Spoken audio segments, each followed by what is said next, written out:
असांजी ज़िंदगी जदोजहद में गुज़री उहा असांजे जॾहिं शहीद ज़ुल्फ़िकार अली भुट्टे खे शहीद करण जनरल ज़िया आयो ऐं जेके इख़्तिजाज शुरू थिया उन में असांखे जेको आहे वॾियूं तकलीफ़ूं आयूं ऐं असांखे पीर अब्दुल कादर शाह जे बंगले तरफ़ों पंहिंजो मिलिट्री खणी वञे अछे थर में छलिया तुंहिंजी पासड़ी भई पियूं मुंहिंजी जेका आहे सा जंग निकिरी पई।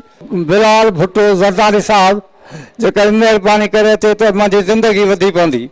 फ़ाइदो त मूंखे पुट ई ॿ हुआ, हिकिड़ो जेको MA हो ऐं ॿियो BA। उनखे पटे वाली चौकीदारी त बि न मिलियो।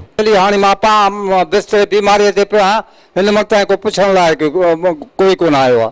सिंध हुकूमत खे मां कोन पाकिस्तान पीपुल्स पार्टी सूबाई ऐं मर्कज़ी खे त उहे अचे मूंसां मिलण ऐं मुंहिंजा हॾ ॾोखी थियनि ऐं माली मदद कनि। सोबोदोर वासी अकबर कल्होड़ो जेको हींअर बीमारी जे बिस्तरे ते पियल आहे, उन जा 2 पुट नौजवान आहिनि। सॼी उमिरि जेको आहे पाकिस्तान पीपुल्स पार्टी खे हुन ॾिनी, पर उन मां पाकिस्तान पीपुल्स पार्टी हिन महिल ताईं हिन खे को बि फ़ाइदो न आहे ॾिनो। जिगर जी बीमारी में मुब्तला आहे।